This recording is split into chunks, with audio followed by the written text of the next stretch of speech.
자, 우리가 이제 이 성숙을 향하여 나아가는 이 슬라미 여인의 사랑의 여정 가운데 이 1단계가 하나님의 그 친밀함을 갈망하는 단계로 시작된 것을 보았습니다.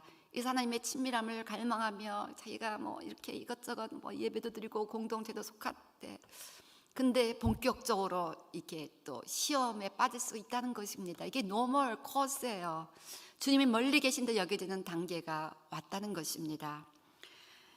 아가서 2장 9절 보니까 내 사랑하는 자는 노루와도 같고 어린 사슴과도 같아서 우리 벽 뒤에 서서 창으로 들여다보며 창살 틈으로 엿보는구나.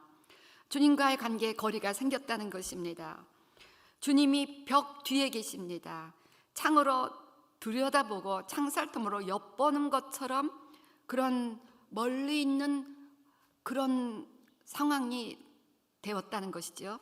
아가서 2장 15절 보세요. 우리를 위하여 여우 곧 포도원을 하는 작은 여우를 잡으라. 우리의 포도원에 꽃이 피었음이라. 작은 여우가 개입했다는 것입니다. 하나님과의 관계를 본격적으로 갉아먹고 흔들어대는 사단의 이제 본격적인 활동이 이 슬라미 여인의 라이프의 시작이 되었다는 것이죠. 3장 1절 보세요. 주님을 잃어버린 것 같아요. 내가 밤에 침상에서 마음으로 사랑하는 자를 찾았노라. 찾아도 찾아내지 못하였노라. 이 여인은 주님이 아주 멀리 계신 듯 느껴지는 신앙생활의 어려움을 고백하고 있습니다. 왜 기도해도 응답이 없는 것 같고 기도해도 하나님이 가까이 계신 것 같지 않은, 하나님이 침묵하신 것 같은 그런 시즌이 우리의 성숙을 향한 사랑의 여정 가운데 있는 것이 nothing new, nothing unusual.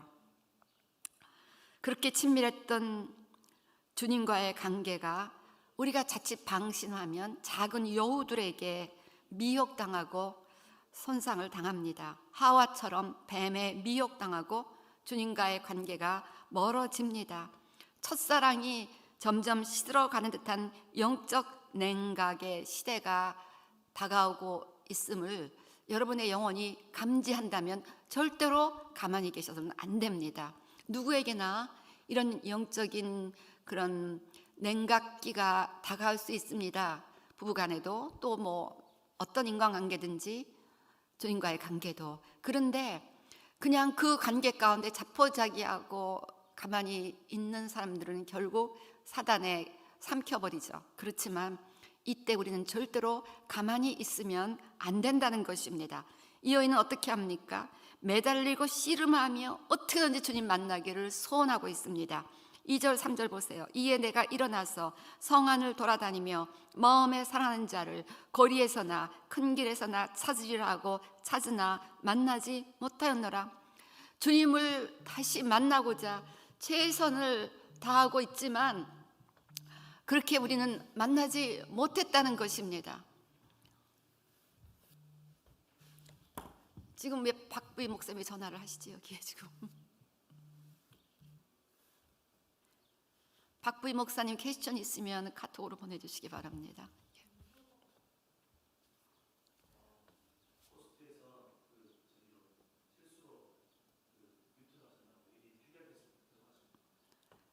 제 소리가 안 나왔어요? 여태까지 안 나온 거예요? 어디서부터 안 나왔나요? 물어보세요. 어디서부터 안 나왔는지. 미국 팀 됐죠? 어디서부터 소리가 끊겼나요? 아가서 2장 15절 작은 여우를 잡으라. 사단의 목적이 시작되었다. 많이 끊겼네. 왜 끊긴 거예요 이게? 거기서 끊겼어요. 그쪽에서. 자, 아가서 2장 15절부터 다시 하겠습니다. 우리를 위하여 여우 곧 포도원을 허는 작은 여우를 잡으라. 우리의 포도원에 꽃이 피었음이라. 이렇게 우리의 주님과의 관계에 포도원을 허는 작은 여우가 등장할 수 있다는 것입니다. 3장 1절 내가 밤에 침상에서 마음으로 사랑하는 자를 찾았노라. 찾아도 찾아내지 못하였노라. 주님이 아주 멀리 계신 듯 느껴지는 신앙생활의 어려움을 고백하고 있습니다. 그렇게 친밀했던 주님과의 관계가 이렇게 우리가 자칫하는 사이에 작은 여우에게 공격당할 수가 있습니다. 하와처럼 뱀에 미혹당할 수가 있습니다. 저와 여러분 어느 누구나 이렇게 영적인 여정에서 신앙생활에 냉각기처럼 보이는 시즌이 올 수가 있습니다. 그런데 그때 절대로 가만히 있으면 안 됩니다. 명심하십시오. 여러분에게 그런 영적인 어떤 둔감함이나 어떤 냉각이 느껴질 때 절대로 가만히 있으면 안 된다는 것입니다. 매달리고 씨름하고 간절히 주님 만나기를 소원해야 됩니다. 2절 3절 보세요. 이에 내가 일어나서 성 안을 돌아다니며 마음에 사랑하는 자를 거리에서나 큰 길에서나 찾으리라고 찾으나 만나지 못하였노라. 이 여인은 여기저기 이 부흥회도 가고 저 부흥회도 가고 어찌하든지 이 사랑하는 주님과의 관계를 회복하기 위해서 최선을 다하고 있습니다. 3절 성 안을 순찰하는 자들을 만나서 묻기를 내 마음으로 사랑하는 자를 너희가 보았느냐. 이렇게 정말 어떻게 해야 내가 주님을 만날 수 있긴, 목사님한테 가서 상담도 하고 기도하는 자에게 부탁도 하고 모든 방법을 통해서 내 마음으로 사랑하는 주님과 다시 가까운 관계가 회복되기를 갈망하고 있습니다. 이렇게 갈망했을 때 드디어 이 여인은 솔로몬을 만납니다. 4절 보세요. 그들을 지나치자마자 마음에 사랑하는 자를 만나서 그를 붙잡고 내 어머니 집으로 나를 잉태한 이의 방으로 가기까지 놓지 아니하였노라. 그 만남을 하나님이 결국 허락하셨다는 것입니다. 그렇습니다. 성경은 약속합니다. 예레미야 29장 13절 말씀처럼 너희가 전심으로 나를 찾고 찾으면 만나리라. 너희가 온 마음으로 나를 구하면 나를 찾을 것이요 나를 만나리라. 여러분 온 마음으로 주님을 구하면 결국 주님 우리를 만나 주신다는 것입니다. 구하라 얻을 것이요 찾으라 찾을 것이요 두드리라 열릴 것이니. 왜 주님과 멀어지게 되었는지 회개하고 모든 종류의 기도를 결단하시기 바랍니다. 철야기도, 금식기도, 합심기도, 주님과 더 시간을 보낼 수 있도록 성경을 읽고 묵상하고 암송하고 이렇게 주님을 만나기 위해서 할 수 있는 최선을 다하여 주님을 찾으면 내가 만나주겠다 주님은 약속하시고 결국 우리는 다시 그 주님과의 사랑으로 회복될 수가 있었다는 것입니다. 절대로 놓치지, 여기 사랑하는 자를 만나서 3장 4절 그를 놓지 아니하였노라. 절대로 놓치지 마시기 바랍니다. 주님과의 관계가 회복되었을 때 주님을 절대로 놓치지 않도록 늘 주님 앞에 기도하고 말씀 나누고 순종하는 삶을 결단하시며 주님과의 관계가 내 인생에서 가장 중요한 것처럼 아까도 얘기했습니다. 주님을 사랑하는 것을 내 인생의 첫 번째 목표로 추구하라고 그랬는데 주님을 살아가는 것이 내 인생의 가장 우선순위. 어떤 사역도 어떤 어떤 프로그램도 프로젝트도 이것을 리플레이스 할 수가 없습니다. 그렇게 주님을 결사적으로 만나고자 했을 때 주님을 만나는 성도님들의 여러 가지 간증들을 제가 볼 수가 있습니다. 주님 만나기 위해서 새벽에도 기도하고 밤에도 기도하고 그렇게 울며 기도하던 분들이 결국 주님을 만나 아름답게 회복되고 가정 회복되는 이 아름다운 이야기들을 우리 늘상 목회 현장에서 대하죠. 우리 자신이 그렇게 주님을 만나며 변화되어야 우리 양무리들도 그렇게 변화될 줄로 믿습니다. 이렇게 주님을 만나면 그 주님은 우리를 가장 아름답게 단장시키고 회복시켜 주십니다. 탕자의 아버지가 돌아온 탕자에게 최고의 좋은 옷, 신발, 반지를 주며 모든 신분을 회복시켜 주고 아버지의 아들로서의 모든 유산을 주듯 우리는 주님 앞에 돌아왔을 때 반드시 회복시키시는 주님을 경험하게 됩니다. 가정이 회복되고 사역이 회복되고 삶이 회복되는 회복을 경험하게 됩니다. 이 회복을 위해서 어떤 프로그램을 쫓아다니고 다른 세상적인 것들을 쫓아다니지 마시고 잃어버린 주님과의 관계를 회복하는 데 전심을 다하시기를 바랍니다. 솔로몬에게 돌아온 술람미 여인을 솔로몬은 아름답게 회복시키시며 그녀를 가장 아름답게 사랑스럽게 보는 신랑의 고백이 4장에 기록됩니다. 4장 1절 보세요. 내 사랑 너는 어여쁘고 어여쁘다. 노을 속에 있는 내 눈이 비둘기 같고 내 머리털은 길라앗 기슭에 누운 염소떼 같구나. 최고의 사랑의 고백입니다. 아가서 4장 7절도 나의 사랑 너는 어여쁘고 아무 흠이 없구나. 계속해서 어여쁘고 어여쁘다 어여쁘다 주님의 그 칭찬과 주님의 사랑이 우리에게 막 흘러넘치는 것입니다. 아가서 4장 9절도 내 누이 내 신부야 내가 내 마음을 빼앗았구나. 내 눈으로 한번 보는 것과 내 목에 구슬 한 깨미로 내 마음을 빼앗았구나. 이것이 주님과의 관계가 회복된 성도를 향한 주님의 고백입니다. 돌아온 탕자는 더 귀하고 소중한 복입니다. 잃어버린 아들을 찾았을 때 그 아버지의 감격은 말할 수 없습니다. 잃었다 되찾은 물건은 더욱 소중합니다.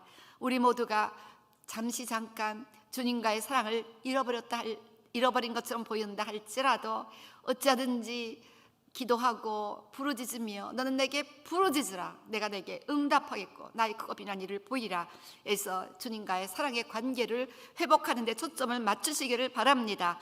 간절히 목 놓아 부르짖어 기도하며 무엇보다도 내 마음에 주님과의 거리가 생겼다면 절대로 방치하지 마시고 그것을 회복하는 것을 가장 우선순위로 두시고 회복하시는 데 최선을 다하시기를 부탁을 드립니다. 자, 이렇게 주님과의 이제 관계가 회복이 되었는데 그 다음 세 번째 단계는 십자가를 지며 주님을 좇는 단계입니다. 아가서 5장 보세요. 2절 3절 참 이렇게 업앤다운이 있는 거예요. 이렇게 주님 잃어버렸다 다시 회복돼서 막 주님 앞에 최고의 사랑의 관계를 기쁨으로 누리잖아요. 근데 또 이제 주님과 어려운 관계로 들어갑니다. 아가서 5장 2절 보세요. 내가 잘지라도 마음은 깨었는데 나의 사랑하는 자의 소리가 들리는구나. 문을 두드려 이르기를 나의 누이 나의 사랑 나의 비둘기 나의 완전한 자야 문을 열어다오. 내 머리에는 이슬이 내 머리털에는 밤이슬이 가득하였다. 내가 옷을 벗었으니 어찌 다시 입겠으며 내가 발을 씻었으니 어찌 다시 더럽히랴마는. 여러분 머리털에 밤이슬이 가득한 신랑은 길고 외로운 고난의 밤을 혼자 통과하고 있는데 신부는 이를 알 길 없이 편하게 잠을 자려고 합니다. 마치 겟세마네 동산에서 우리 주님은 땀방울이 빗방울이 되듯 기도하시며 다가올 십자가의 순환을 위하여 기도하시는데 제자들은 콜콜 잠만 자고 있었습니다. 주님은 너무 안타까워 너희가 한시라도 깨어 기도할 수 없는가 라고 제자들에게 책망하셨습니다. 오늘 아가서에서도 내 사랑 나를 위해 문을 열어다오. 주님은 우리들의 마음 문을 두드리는데 다행히도 이 여인은 잘지라도 영적으로 잠자는 것처럼 겉모습은 보였을지라도 감사하게도 마음은 깨어 있었다는 것입니다. 4절 5절 보니까 내 사랑하는 자가 문틈으로 손을 들이밀매 내 마음이 움직여서 일어나 내 사랑하는 자를 위하여 문을 열 때 모략이 내 손에서 모략의 즙이 내 손가락에서 문빗장에 떨어지는구나. 자, 모략의 즙, 모략은 죽음과 고난의 상징입니다. 십자가의 상징입니다. 십자가는 자기를 전적으로 부인하고 오직 주님만 의지하는 신앙입니다. 주님이 화려한 왕관을 쓰시고 멋지고 권위 있는 왕으로 우리에게 오실 때가 있습니다. 주님을 믿는 것이 신나고 막 기적적인 응답의 역사가 일어나고 승리로 가득한 것처럼 보이는 그런 시즌을 우리가 경험할 때도 있습니다. 그러나 주님이 밤이슬에 생각해 보세요. 밤에 홀로 걸어와 가마도 없이 수종하는 사람들도 없이 혼자 밤이슬을 맞으며 걸어오는 그 주님, 화려한 술도 없이 따르는 군중도 없이 고독하고 외롭게 밤이슬을 맞으며 주님이 걸어오시는 것처럼 초라하게 주님이 느껴질 때가 있습니다. 요셉 슐람 장로님이 이런 말씀하셨어요. 이스라엘에서 예수 믿는 자들은 문둥이 취급을 받는다. 사람들은 예수 믿는 유대인들을 경멸하고 비웃는다.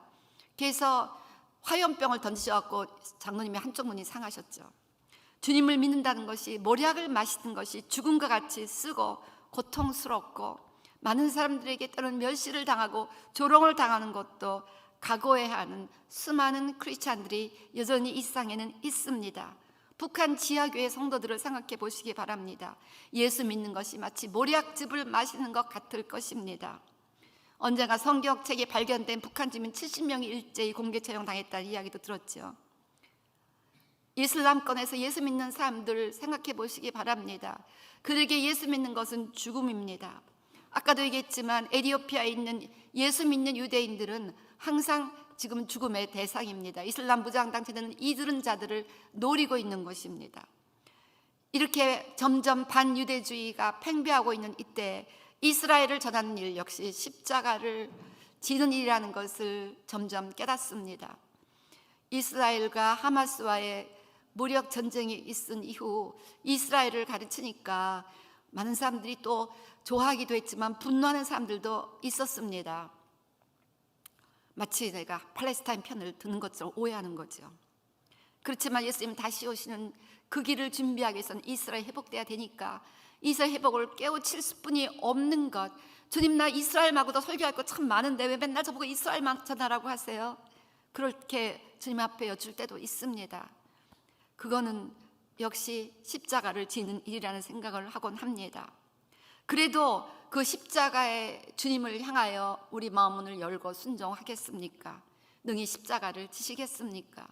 십자가를 지고 많은 사람들이 가는 넓은 길을 포기하고 좁은 길을 걸어가는 것을 선택하시겠습니까? 누가복음 9장 23절, 또 무리에게 이르시되 아무든지 나를 따라오려거든 자기를 부인하고 날마다 제 십자가를 지고 나를 따를 것이니라. 무리에게 이르시되, 많은 무리가, 누가복음 9장 그 배경을 보면요, 많은 무리가 예수님을 따라왔습니다. 그런데 정말 너희들 중에 나를 부인하고 날마다 나를 죽이는, 나의 모든 템포를 죽이나 모든 걸 부인하는 십자가를 지고 나를 따를 자가 과연 누구냐? 예수 믿는 것이 핍박을 의미하고 손해를 의미하고 나의 모든 것을 내려놓는 것을 의미한다 해도 주님을 향하여 문을 열고 주님과 함께 동역하시겠습니까? 이런 결정을 해야만 하는 때가 우리에게 주어진다는 것입니다. 술람미 여인은 주님을 따르기 위하여 십자가를 지고자 결정하고 주님께 문을 열자 십자가의 고난이 이 여인에게 시작이 됩니다. 6절에서 8절 보세요. 내가 내 사랑하는 자를 위하여 문을 열었으나 그는 벌써 물러갔네. 그가 말할 때 내 혼이 나갔구나. 십자가의 고난은 예수님이 십자가 위에서 나의 어찌하여 나를 버리셨나이까 라는 영적인 외로움 가운데 절규했듯이 우리가 십자가를 지는 그 고난 가운데는 영적인 외로움도 있습니다. 주님이 갑자기 나를 떠난 것 같은, 온 우주의 영적인 미아가 될 것 같은 그런 영적인 공황이 다가올 때도 있다는 것이지요. 내가 그를 찾아도 못 만났고 불러도 응답이 없었노라. 아까 우리 주님이 멀리 계신 때는 포도원 하는 작은 여우 때문에, 사단의 공격 때문에 그렇게 주님을 멀리 놓친 것 같은 시즌을 통과했습니다. 이번에는 십자가를 지는 자원적인 선택 때문에 이런 과정을 통과하고는 한다는 것입니다. 그를 찾아도 못 만났고 불러도 응답이 없었노라. 7절, 성안을 순찰한 자들이 나를 만나매 나를 쳐서 상하게 하였고 성벽을 파수하는 자들이 나의 겉옷을 벗겨 가졌도다.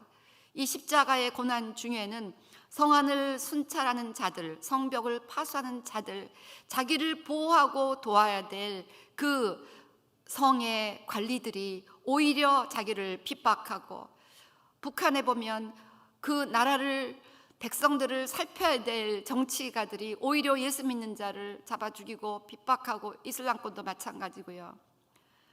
그래서 이렇게 나를 쳐서 상하게 하고 나의 겉옷을 벗겨가는 이러한 고난의 시간들이 통과됩니다. 십자가의 고난을 때로는 우리가 통과하게 된다는 것입니다.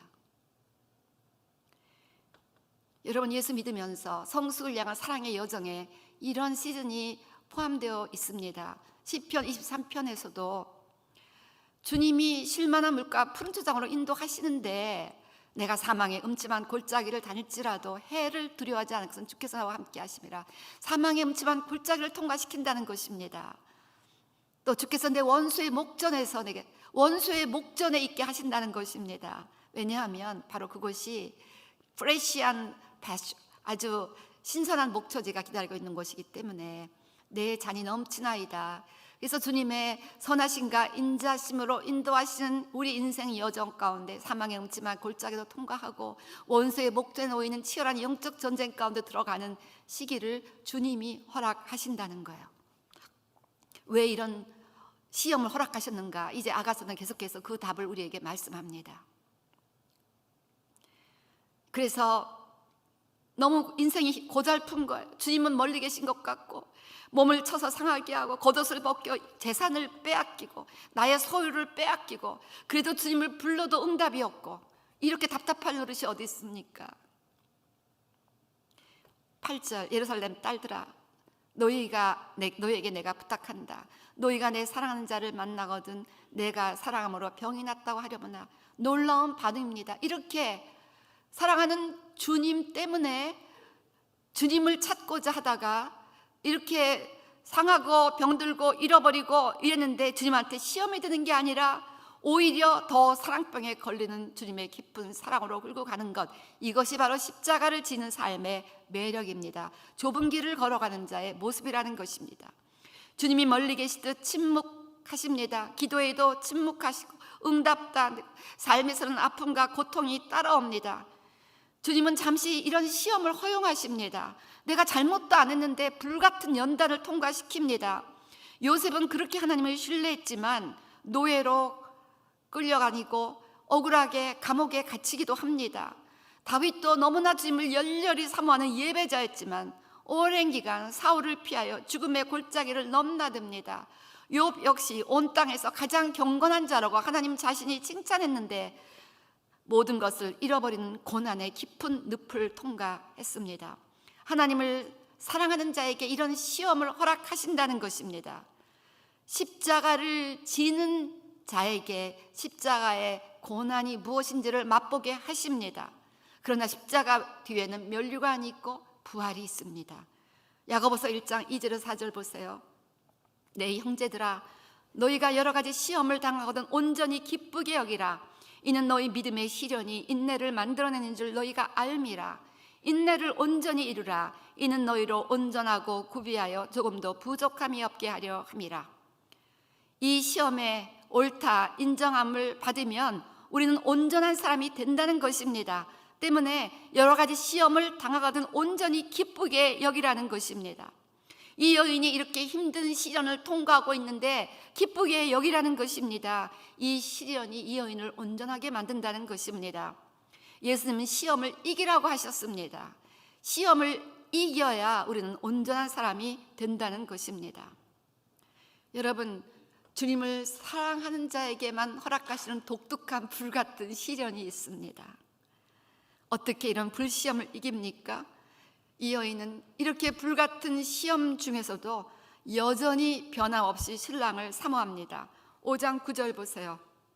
여자들 가운데 어여쁜 자야, 너의 사랑하는 자가 남의 사랑하는 자보다 나은 것이 무엇인가? 너의 사랑하는 자가 남의 사랑하는 자보다 나은 것이 무엇이기에 이같이 우리에게 부탁하는가? 지금 이 술람미 여인은 이 고난의 극심한 와중에서 내가 사랑병에 걸렸다고 말합니다. 사랑병에 걸리듯 그 주님을 사모하는 모습이 주변 사람들에게 기이하게 보였다는 것이죠. 여러분, 성춘이 양은 이도령 때문에 온갖 모진 고난을 당하고 옥에 갇히고 죽을 위기를 통과합니다. 그렇지만 여전히 이도령을 향한 사랑의 마음은 변하지 않았습니다. 고난의 와중에서도 여전히 주님만을 믿고 바라보고 의지하는 훈련을 시키는 기간입니다. 우리의 궁극적인 비전이 예수님을 온 마음 다해 사랑한다는 이것이 분명하다면 우리는 이 시험을 이길 수 있을 것입니다. 어떠한 상황에서도 아무리 주님 때문에 억울한 고난을 당하고 주님이 이 억울한 고난을 당하게 하시는 것이 이해가 안 될지라도 이 여인처럼 주님을 포기하지 말고 사랑하시기를 바랍니다. 요셉은 시기하는 형들로 인해서 고난의 가시밭길을 갑니다. 그러나 끝까지 하나님을 신뢰하고 믿었기 때문에 하나님은 요셉을 놀랍게 회복시키셨습니다. 하나님부터 기도 응답이 없는 것 같고 나는 여전히 병들고 고난당하고 멸시당하는 것 같아도 사랑하는 여러분, 주님을 끝까지 신뢰하며 주님을 더욱 사랑합니다. 라는 고백을 할 수 있게 되시기를 바랍니다. 이전보다 주님을 더욱 사랑할 것을 결단합니다. 제가 그동안 목회하면서 했던 고백이 바로 이것이었습니다.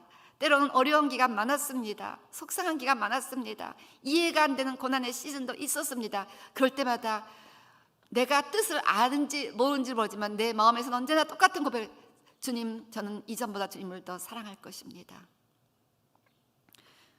춘향이처럼 이도령을 신뢰하고 아무리 이도령 기다리다 온갖 고난을 통과한다 할지라도 주님을 기다리고 주님의 때를 기대하시기를 바랍니다.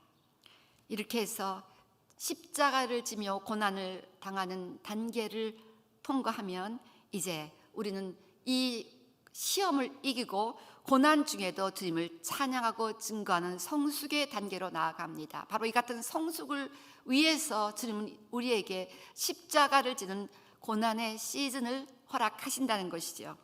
이 여인이 고난 중에도 주님을 자랑하며 찬양하며 증거하는 모습이 상당히 감동적입니다.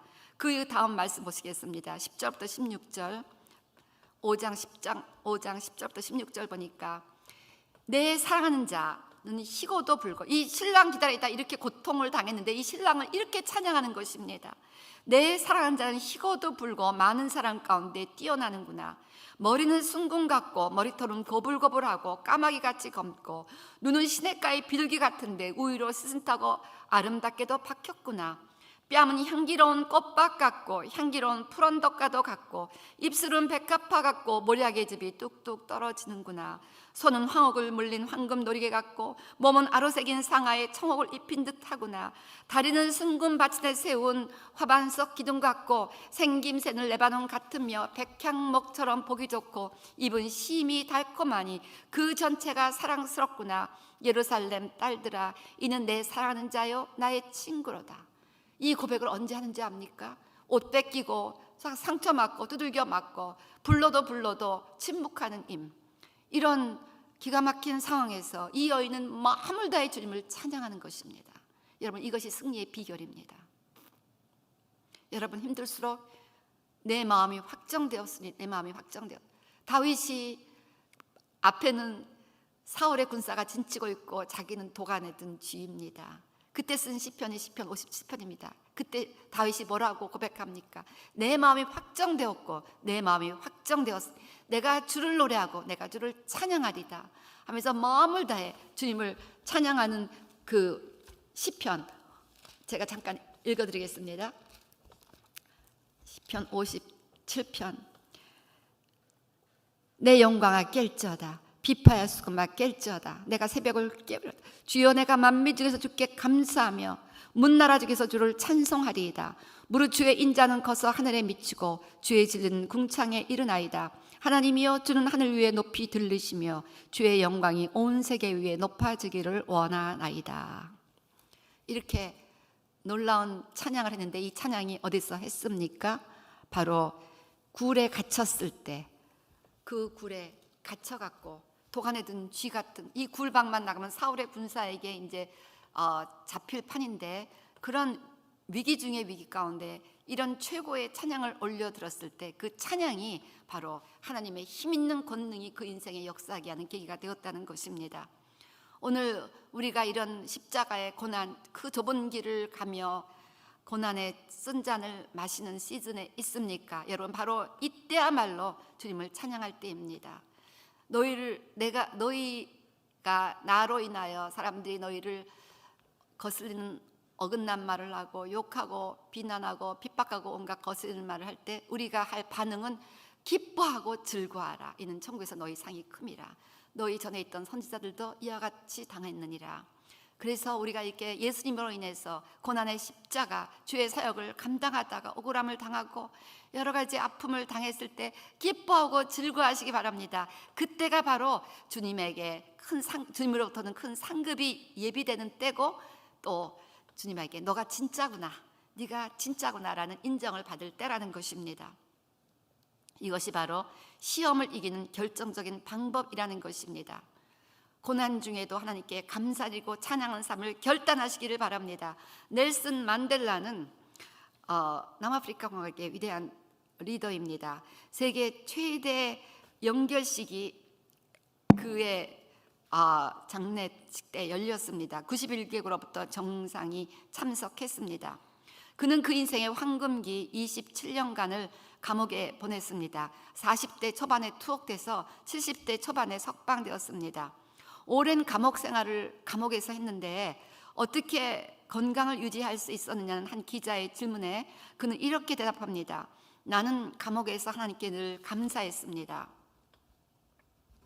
하늘을 보고 감사하고 땅을 보고 감사하고 물을 마시며 감사하고 음식을 먹으며 감사하고 강제노동을 할 때도 감사하고 늘 감사했기 때문에 건강을 유지할 수 있었습니다.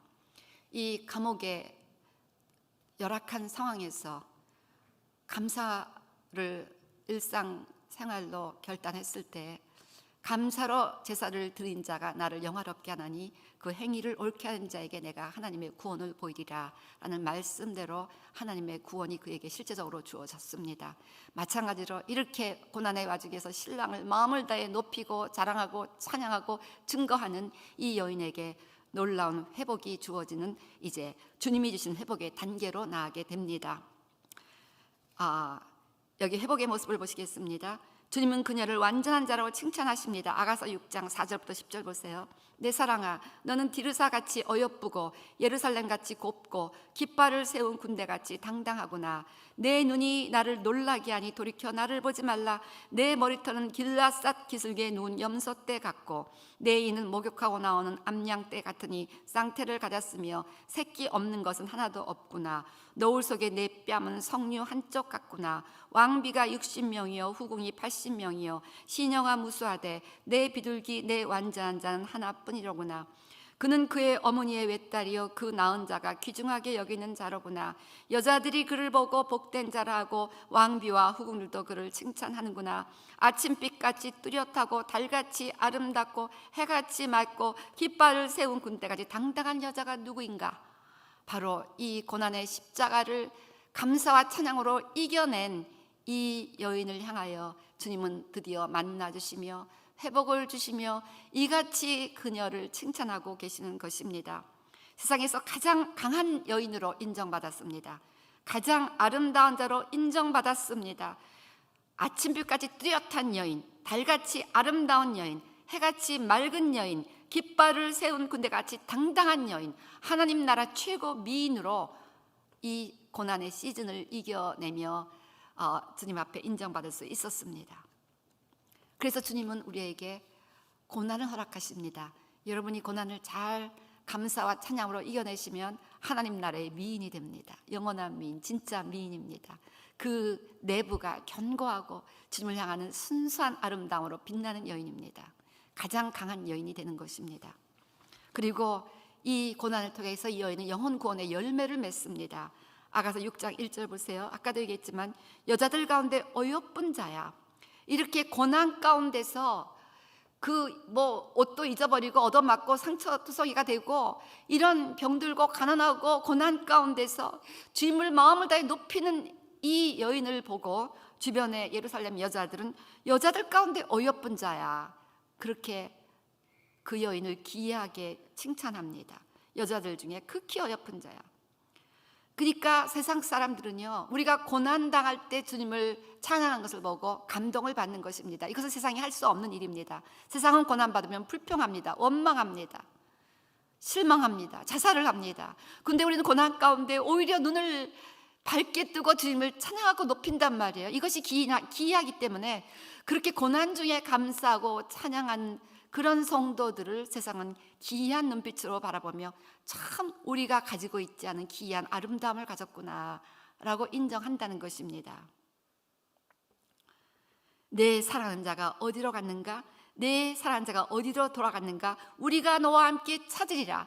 예수님을 함께 찾으러 나서는 전도의 열매를 맺었다는 것입니다. 우리 아가서 5장 9절과 비교해 보세요. 5장 9절 이제 처음에 고난이 시작되기 직전의 이야기죠. 여자들 가운데 어여쁜 자야, 너의 사랑하는 자가 남의 사랑하는 자보다 나은 것이 무엇인가? 너의 사랑하는 자가 남의 사랑하는 자보다 나은 것이 무엇이게 이같이 우리에게 부탁하는가? 즉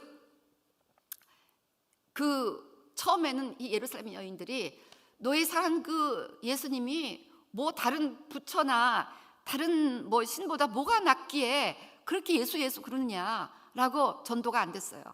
그런데 그 어려움 중에도 그 예수님을 너무나 사랑하고 높이고 자랑하고 찬양하는 이 모습을 보고 태도가 바뀌었잖아요. 6장 1절 우리가 너와 함께 찾으리라.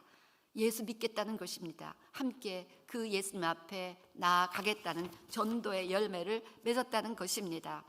그래서 기독교 역사적으로 보면요, 핍박이 가장 심각했던 때 가장 많은 사람이 전도되었다는 것입니다. 기독교 역사 가운데 가장 많은 사람들이 전도됐던 때는 그 처음에 로마의 황제를 통해서 크리스찬들이 사자굴로 끌려가고 화형에 처해지는 그 어마어마한 핍박의 시즌에 가장 많은 로마 사람들이 예수를 믿게 되었다는 것입니다. 왜입니까?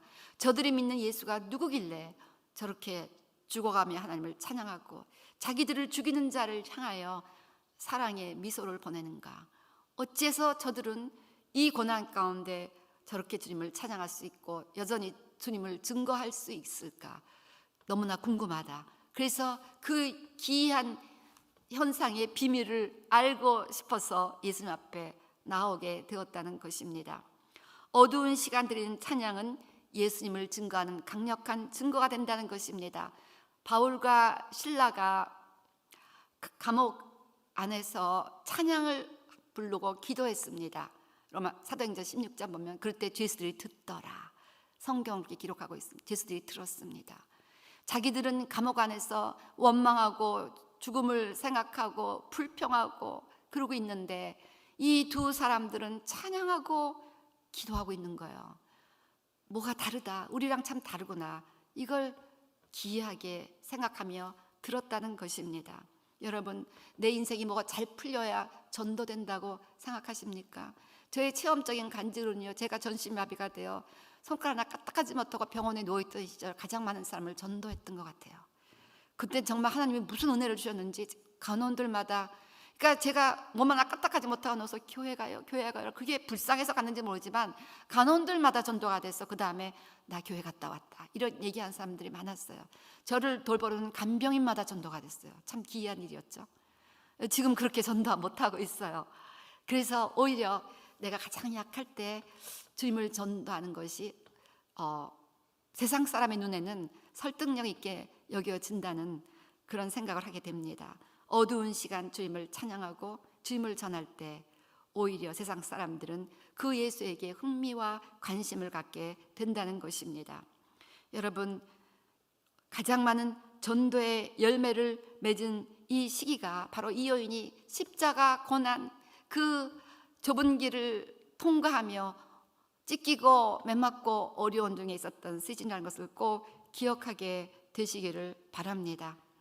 그래서 우리가 오직 주님 사랑에 집중하며 이겨야 된다는 것입니다. 주님을 사랑하기 때문에 주님, 그래도 저는 주님을 사랑합니다.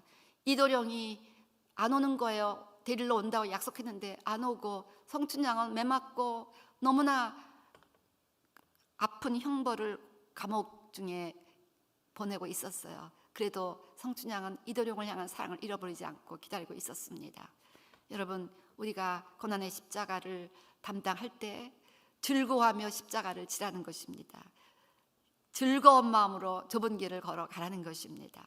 찬양하며 십자가의 길을 걸어가는 것입니다. 눈에 보이는 사역이 너무 힘들고 외롭고 눈에 보이는 것이 아무것도 열매가 안 맺어지는 것 같이 답답하고 어려운 시간일수록 여러분, 주님 앞에 찬양할 절호의 때입니다.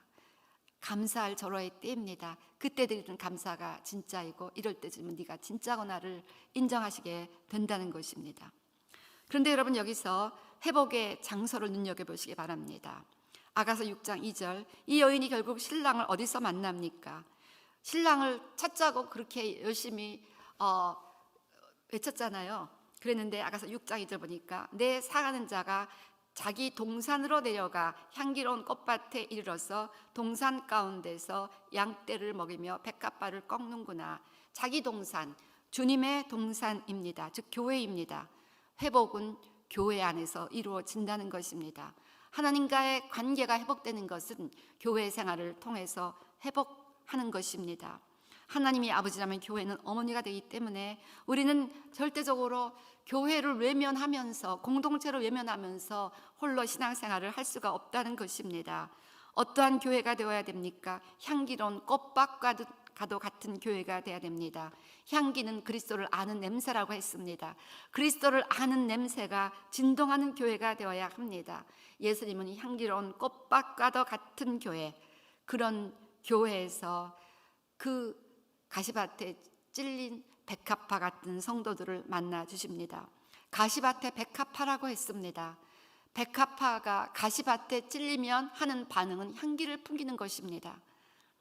가시밭이니까 주변에 가시가 백합화를 찌르면 백합화의 유일한 반응은 향기를 풍기는 거예요. 우리가 세상에 찔리고 사단에 찔리고 주변에 모든 핍박과 공격에 비단에 찔릴 때 우리가 할 수 있는 유일한 반응은 향기를 내는 것입니다. 그리스도를 아는 냄새를 바르는 것입니다. 그때 우리를 후욕하는 자를 축복하고 원수를 축복하고 선으로 악을 이기며 핍박하는 자를 오히려 위하여 기도하고, 그래서 오리를 가자면 십리를 가고 겉옷을 달라면 속옷까지 주면서 오른뺨을 치면 왼뺨까지 돌려대면서 가시밭에 찔린 백합화는 그때야말로 절호의 찬스입니다. 무슨 찬스? 향기를 바라는 찬스입니다. 그래서 교회는 이 같은 세상에 찔려서 향기를 바라는 백합화 성도들의 향기로 진동하는 향기로운 동산이 되어야 한다는 것입니다. 주님은 당신의 교회에서 이 같은 백합화 같은 영혼을 발견하시고 소유하시기를 원하십니다. 우리는 주님의 소유가 되기를 원해야 됩니다. 아무리 시험이 들고 가시밭에 찔리는 것 같아도, 고난이 와도 교회를 떠나지 마시고 그 가시밭에 있으시기를 바랍니다. 하나님의 사람들의 공동체를 떠나지 마시고 나를 힘들게 할수록 더욱 향기를 바라시기 바랍니다. 교회는 시험받은 성도들을 위해 중보하고 격려하며 함께 이기도록 붙들어 주어야 됩니다. 오늘 이 여인의 회복은 바로 그 자기 동산, 향기로운 꽃밭, 향기로운 꽃밭과 같은 그런 교회에서 일어났다는 것을 꼭 기억하시고 우리는 교회의 중심으로 신앙생활을 해야 된다는 것을 말씀드리기 원합니다. 오늘 이 여인에게 시험을 주시는 궁극적인 이유 중에 하나가 분명히 기록되어 있습니다. 아가서 6장 10절 보니까 아침빛같이 뚜렷하고 달같이 아름답고 해같이 맑고 깃발을 세운 군대같이 당당한 여자가 누구인가? 그렇습니다. 군대, 깃발은 승리하는 군대에 세워지는 승리의 깃발입니다. 신부는 신랑을 위한 승리의 깃발을 올린 강한 군사가 되어야 한다는 것입니다. Warrior Bride. 신부는 불같은 고난을 통하여 주님을 위한 강한 군사로 세워지는 것입니다. 깃발을 세운 군대, 기치를 벌인 군대같이 당당한 그런 신부들이 되어야 한다는 것입니다. 여러분, 신부들, 우리 성도들은 늘 영적 전쟁에 직면해 있습니다. 아까도 봤습니다. 아가서 2장 15절, 작은 여우를 잡아라. 여우가 늘 노리고 있는 거예요. 아가서 4장 8절 보면 뭐라고 했습니까? 내 신부야, 너는 레바논에서부터 나와 함께하고 레바논에서부터 나와 함께 가자. 아마나와 스닐과 헤르본 꼭대기에서 사자굴과 표범산에서 내려오너라. 신부가 있는 곳이 사자굴이었습니다. 표범산이었습니다. 아까 작은 여우였는데 작은 여우를 이기고 나니까 이제는 사자와 표범 같은 그런 하나님의 원수들과 싸워야만 한다는 것입니다. 여러분, 특별히 하박국 2장 17절 말씀처럼 내가 레바논의 강풀 행업과 짐승을 지인 것, 사람의 피를 흘리며 땅과 성읍과 그 안에 모든 명의 강풀 행업이 내게로 돌아오리라. 그래서 이스라엘 기록계로 레바논 산의 짐승들의 강포를 기록하고 있습니다. 즉 레바논 산의 사자굴이나 표범들은 가장 잔인하고 강한 짐승들이라는 거예요. 근데 거기서 신부가 내려온다는 겁니다. 그래서 우리 그리스도를 갈망하고 너무나 사랑하는 그리스도의 신부로서 살아가기 원하는 우리 주님을 사랑하는 성도들은 늘 영적 전쟁에 직면해 있다는 것, 하나님을 미워하고 예수를 미워하는 원수들이 주님과 연합한 신부들을 공격하고 있다는 것을 기억해야 됩니다. 때문에 주님은 우리를 강하게 훈련시키실 필요가 있다는 것입니다. 그래서 우리는 점점 더 강한 군사가 되어야 됩니다. 바로의 준마가 되어야 됩니다. 바로는 애굽의 왕이었는데 애굽의 왕이 살아가는 최고의 명막, 가장 강한 왕의 가장 강한 말로 우리는 준비되어야 됩니다. 하나님 나라의 미인은 약한 자가 아닙니다. 하나님 나라의 미인은 귀신만 보면 벌벌벌 떨고 도망가는 비겁하고 연약한 사람이 아닙니다. 하나님 나라의 미인은 바로 사자굴 표범산에서도 당당하게 나가 싸우며 기치를 들고 승리의 깃발, 여호와니시의 깃발을 올리는 강한 워리어 브라이드가 되어야 한다는 것입니다. 아가서 4장 4절 보세요. 내 목은 무기를 들여고 건축한 다윗의 망대, 곧 방패 1000개, 용사의 모든 방패가 달린 망대 같고, 자, 목은 의지를 상징합니다. 그런데 이 목이, 이 의지가 얼마나 강한지 그 목에 다윗의 망대, 곧 방패 1000개가 달려있는 목이라는 것입니다. 용사의 모든 방패가 달린 목이라면 이 목이 얼마나 강해야 되겠습니까? 근데 술람미 여인의 목이 이렇다고 왕이 칭찬하고 있습니다.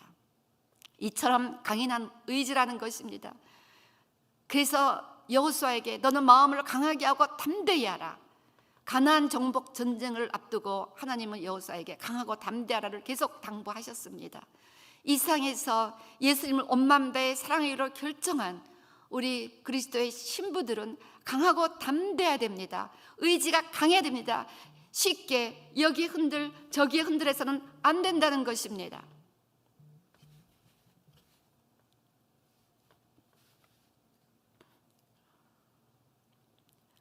견고하셔야 됩니다. 마음을 나약하게 먹어서는 안 됩니다. 너무나 우리가 정말 세상의 풍파가 심하니까 우리는 포기하고 싶고 마음이 뒷걸음질하고 마음이 연약해질 때가 참 많은데요. 여러분, 난 이거 생각할 때마다 은혜가 되는 거예요. 다윗의 망대 같은 목, 우리의 목에 방패 1000개가 달려있다고 생각해 보세요. 얼마나 강한 목입니까? 그렇게 의지가 강해야 되는 거예요. 술람미 여인은 이 감정으로 주님을 막 사랑했기 때문에 그 주님과의 사랑을 지키기 위해서는 의지적인 결단이 필요하다는 것입니다. 아까도 얘기했지만 말씀 묵상이라는 말씀과의 만남을 결단하기 위해서는요, 엄청나게 의지가 강해야 돼요. 주님과 3시간 기도, 여러분이 어떤 기도를 결단하셨습니까? 그 기도를 하기 위해서 여러분이 의지가 강해야 됩니다. 주님 앞에 감사와 찬양을 결단했으면요, 그 의지가 강해야 됩니다. 마귀가 주는 충동대로 움직이면 절대 감사 못합니다. 찬양 못합니다. 성경 읽을 시간 없어요. 기도할 시간 없어요. 이 모든 것을 컷하고 주님 앞에 약속을 지키기 위해서, 주님 앞에 내 마음을 드릴 뿐 아니라 의지를 드리기 위해서 그렇게 강하게 주님의 뜻에 나를 쳐서 복종하는 그러한 순종하는 의지가 되어야 한다는 것입니다. 아가서 6장 4절, 내 사랑아 너는 다르사같이 어여쁘고 예루살렘같이 곱고 깃발을 세운 군대같이 당당하구나. 닐사는 북이스라엘의 대표적인 아름다운 도시로서 이방인이 많이 살았습니다. 불신자들에게 영향을 주는 아름다움이라는 것입니다. 예루살렘은 믿는 자들, 성숙한 성도들을 의미하죠. 믿는 자들, 불신자들, 성숙한 자, 미성숙한 자에게 다 영향력을 줄 수 있는 이제 하나님의 신부들이 되어야 됩니다. 여러분, 다니엘에게 주님, 하나님은 어떤 은혜를 주셨습니까? 이방 왕들이 다니엘 앞에서 다니엘이 믿는 하나님을 찬양했습니다. 이렇게 온 마음 다해 하나님을 찬양하며 이렇게 성숙한 믿음의 여정을 나아가고 성숙한 사랑의 여정을 나아가는 그리스도의 신부들은요, 그 강인한 의지로 성결을 작신하고 하나님 앞에 세속에서 구별된 거룩함을 추구함으로 말미암아 점점 이렇게 아름다운 영향력을 믿는 자나 안 믿는 자, 그러니까 우리가 믿는 하나님 앞에 영광을 돌려 세상에 빛이 되게 해서 열방과 열왕이 나오는 그런 존재들로 이끌어 가신다는 것입니다. 여호와니시 깃발을 세운 승리의 군대, 성도는 주님의 군사, 주님의 이름으로 승리의 깃발을 가지고 당당하게 행군하는 주님의 군사들이 되어야 합니다. 이러한 강한 군사가 되도록 하기 위해서 군사 훈련을 시키는 것이 아까 우리가 살펴보았던 그런 십자가로 인한 고난의 시간들이었습니다. 불같은 연단의 시간이었습니다. 그러나 이 시험을 이겼을 때 술람미 여인은 이렇게 기치를 벌인 군대같이, 당당한 깃발을 세운 군대같이 강해졌습니다. 그래서 주님은 우리에게 불같은 시험을 허락하시는 것입니다. 이렇게 해서 이 시험을 잘 이기면 드디어 완전한 연합의 단계로 나아갑니다. 결국 결혼은 신랑과 신부의 연합입니다. 슬람미 여인이 신랑과의 연합을 이뤄가는 여정을 보시기 바랍니다. 아가서 2장 16절 보세요. 내 사랑하는 자는 내게 속하였고 나는 그에게 속하였다. 내 사랑하는 자가 내게 속했습니다. 그리고 나는 그에게 속했습니다. 근데 이 여인의 고백이 점차 바뀌어 갑니다. 언젠가 아가서를 묵상하다가 이 여인의 고백이 바뀐 것을 주목하게 되었습니다. 아가서 6장 3절에서는 이렇게 고백합니다. 나는 내 사랑하는 자에게 속하였고 내 사랑하는 자는 내게 속하였고. 순서가 바뀌었어요. 아까는 내 사랑하는 자는 내게 속하였다. 내가 먼저였어요. 내게 내 사랑하는 자가 속했습니다. 그리고 나는 그에게 속해서 내가 먼저 앞서 있었습니다. 그런데 이 여인의 고백이 이렇게 바뀌었습니다. 그래서 나는 내 사랑하는 자에게 속했습니다. 주님이 먼저 위에 계시고 그 다음에 내 사랑하는 자는 내게 속하는 주님이 위에 계시는 연합이었습니다. 자, 그런데 아가서 7장 10절에서는 이렇게 바뀝니다. 이 모든 연단을 거치고 나서 불같은 시험, 십자가의 시험을 통과하고 나서 이렇게 바뀌었습니다. 아가서 7장 10절. 나는 내 사랑하는 자에게 속하였구나. 나는 내 사랑에 싹 들어가 버렸습니다. 이게 내가 없어져 버렸어요. 그가 나를 사모하는구나. 더 이상 나라는 게 없어졌어요. 아까 내가 있었잖아요. 근데 지금은 나라는 게 이 속으로 싹 들어가 버렸고 없어져 버렸어요. 완전한 연합이 되었다는 것입니다. 그가 나를 사모하는 I am his desire. 이제 나는 그의 총애의 대상이 되었구나. 자, 그래서 이 모든 불같은 시험을 통해서 주님은 완전한 연합으로 인도하셨는데 그 모습은 완전히 자아가 소멸된 연합으로 이끌어 가셨습니다. 그래서 신부란 히브리어 단어에는 칼라, 소멸하다라는 뜻이 있습니다. 즉 나는 없어진 것입니다. 여러분께서 이 성숙한 사랑의 여정의 이 6번째 단계에서는 우리가 이 여인의 자아가 다 없어진 모습을 보게 됩니다. 자아가 소멸되었다는 것입니다.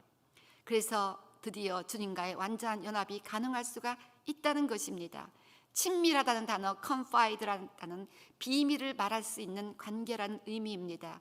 즉 슬람미 여인은 고난과 시험을 통하여 주님과 사이에 아무런 비밀도 없고 아무런 장벽도 없는 가장 가깝고 신뢰하는 관계로 회복될 수가 있었다는 것입니다.